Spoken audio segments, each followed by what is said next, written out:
Sometimes it's hard being a Vikes fan. Now, I swear to everything holy, I've seen so many previews for that George and Tammy show that I think I've seen the whole thing. Stand by your man. Jessica Chastain is awesome. Anyways, we learned a lot about the Minnesota Flying Vikings. We got it done against the New York Jets, 27-22, which is fantastic. But apparently there's allegedly a bunch of other teams in this league. Who knew? But we're going to go through a couple things that we learned about the NFL Week 13. Something I also know is Victory Mondays rock. Today only, Monday. Get 15% off of everything at our store, purpleftw.net. Order by December 12th. It should be there domestically for the holidays. Love to see it. Promo code Victory Monday, 15% off everything. Also free shipping on everything. I don't know how we make money with this. It doesn't matter. So check that out. Producer Allie, absolute rock star. So things that we learned NFL Week 13, starting with the noon games.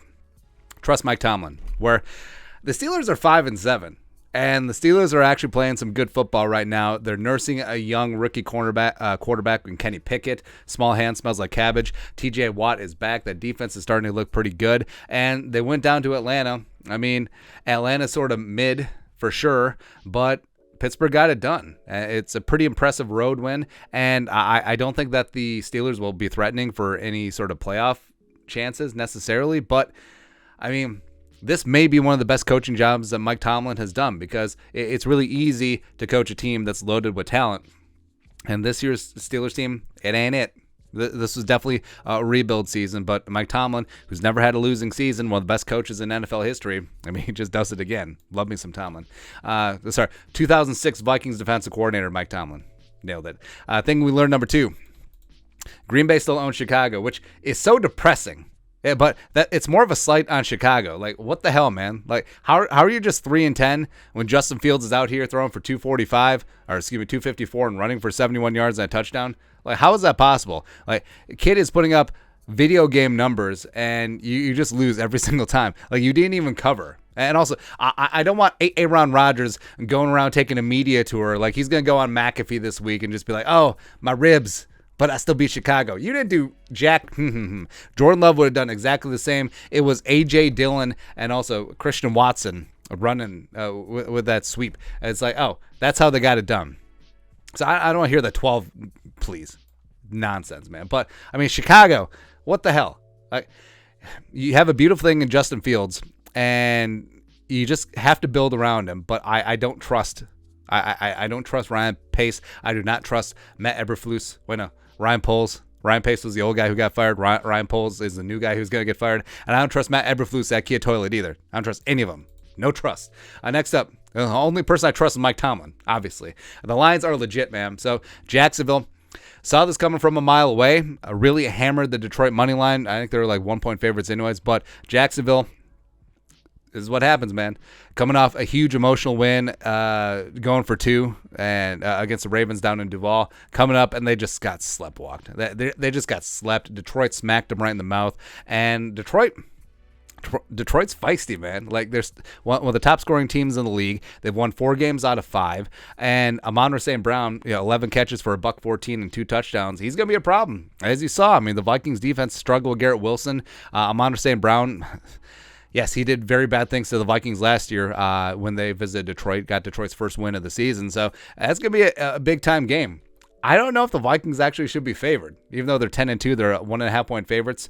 I mean, Detroit's plucky. They're playing hard for Dan Campbell. They got revenge on their mind for what happened in Week 3. And they're fighting for a playoff spot. I mean, they're playing good football right now. Heineke Magic. So the Washington and New York Giants tied, which doesn't tell the whole story because, I mean, the Giants... All right, so Washington got out to a 10-0 lead. The Giants came back. The Giants were holding a 20-13 lead into the fourth quarter, and Taylor Heineke hadn't really done much against a pretty good Giants defense throughout most of the day. But then he just started getting things going. Like, he started cooking and started hitting some passes to Scary Terry McLaurin. He ended up 27-41 for 275 and 2 touchdowns. Got the game-tying touchdown in the fourth. The Giants had a shot at like a 97-yard field goal to win in overtime. Didn't happen. But, I mean, Heineke does things where it's shades of 2017 Case Keenum, where it's like, this isn't sustainable, but I like watching it. Just like the little dude out there scrambling and gambling and just doing some big things. Love me some Taylor Heineke. Thing we learned, number 5, the Eagles are really effing good. Now, this kind of sucks to say, but it is what it is. I mean, hey, Tennessee, how do you score 10? That's your initials. Like, how do you score 10? It's just stupid, man. But Philly just came out and just laid waste to the Titans. Like, they knocked out Treylon Burks, a little bit of a dirty hit from our guy Marcus Epps, the marvelous Marcus Epps, former Vikings draft pick, University of Wyoming. But I mean, Jalen Hurts had himself a ball game. A.J. Brown went off on his former team as expected, 8 for 119 and 2. It's just, they're tough to stop. I mean, that defense is legit. They sutured up against the run by bringing Linval and Sue, and also got Jordan Davis back. So that was their weakness, and now it seems to be patched up. They can score on anyone, so it's gonna be tough. It's going to be tough. And now, it does seem like it's a collision course, Vikings and Eagles, NFC title game, probably at Philly. So bring it. Bring it. The defense better step up. Next up, thing number 6 that we learned, the Broncos are pathetic. How can you not even beat Baltimore without Lamar? So Lamar left this game with a knee injury pretty early on, and Russell Wilson and the Broncos scored 9 points, 0 touchdowns, yet again. It's just, I mean, at a certain point, obviously Hackett's going to be fired. Is George Payton going to be fired? Are they going to try and trade Russ? This is, honestly, the Russell Wilson trade is looking worse than the Herschel Walker trade. It really is, especially when you factor in all the money that they gave Russ as well. It's not a good start for Walmart, man. It's really, really rough. Also, man, if Russ had a birthday this week, I mean, maybe a quarter of the team goes, instead of just half. Number 7. The Browns beat the Texans 27-14. That was the only storyline. But yeah, of course, Deshaun returning rightfully got booed. But the NFL schedule makers, like, they know what they're doing. But the Browns, they got it done. They won and they covered. The Browns scored 3 non-offensive touchdowns. Deshaun actually didn't have a touchdown, did throw a pick as well. But they had a pick 6. They had a fumble return for a touchdown, and they also had DPJ return that punt return. Also, I've always had this thing about tall punt returners. I've kind of liked them. And Donovan Peoples-Jones is like, what, 6'3", 6'4"? Pride of Michigan, something like that. Because one of my favorite punt returners was Jacoby Jones of the Ravens. Remember him? And he was like 6'4". I don't know. There's just something about it. I feel like, punt returners are generally sort of short, like 5'9", 5'10" guys. But give me the long strider. I don't know. I don't know. It makes zero sense at all, but I'm also trying to move on from this game. Next up, number 8. Geno continues to cook. So I actually think if you ran a simulation where you had a season where Russ was still in Seattle versus Geno in Seattle, I think that Geno would have a better record. I really do. I think Russ has definitely lost something. But Geno, I mean, Geno's great. Almost heaven, West Virginia. He just goes out there and slings it and does not give an F.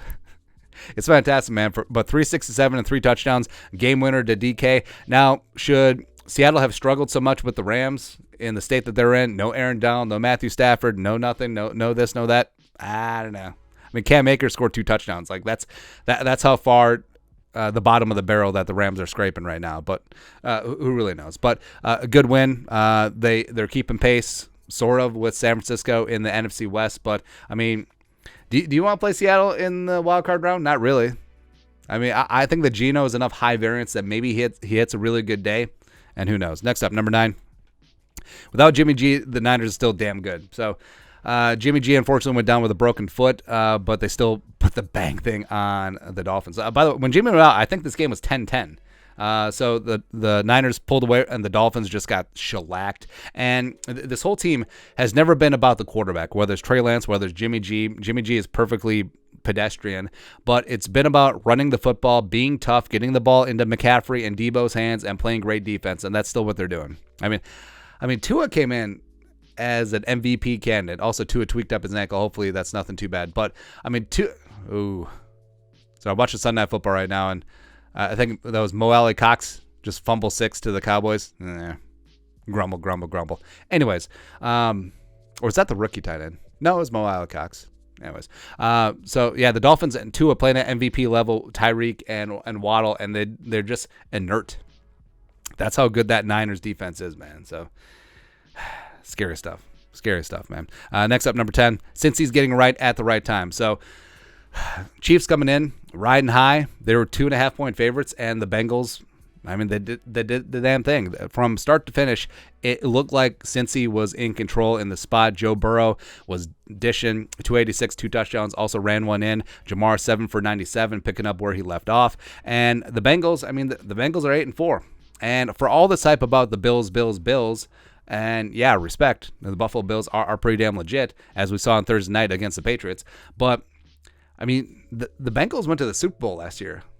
Beep, bop, bop, boop. That was the best team from the AFC, right? So maybe it's going to be Burrow and Mahomes as the Brady Manning of this generation versus the whole Josh Allen and Patrick Mahomes stuff. I don't know. But either way, just a duel of two really good quarterbacks. And it was a fun game to watch, man. What the hell? Anyways, lastly, number 11, Devontae is still him. So you got the Chargers going into Vegas and just sort of clown farting around. I mean, I like Justin Herbert, but I think there's too many injuries around him in the trenches. I mean, they're 6-6, whatever. But Devontae Adams, I mean, the Raiders were left for dead. The Raiders were cratered. The Raiders were ass. Thank you. But they're 5-7 now, and Devontae, 8 for $117 and 2 touchdowns. It seems like the Raiders are starting to get a little bit of glimpse of what could happen and what could be. I think McDaniel's probably going to save his job.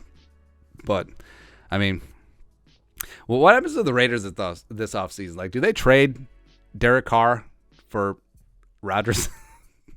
I don't know. I just want to see craziness. Or do they trade Derek Carr and then do they sign Tom Brady as a free agent? Ooh, reuniting him with Josh McDaniels. Got Devontae Adams right there. Resign Josh Jacobs. Let's go. Man, I can't wait for the offseason. Well, actually, I can wait because I'm savoring every single morsel of this Viking season. But that's it. That's a couple things that we learned around the NFL Week 13. Let us know your thoughts and our thoughts. What'd you learn? Let us know in the comment section below. Subscribe for daily Vikings takes. Want to support the work? Put a little something in the Venmo. But to next time, Skol production value.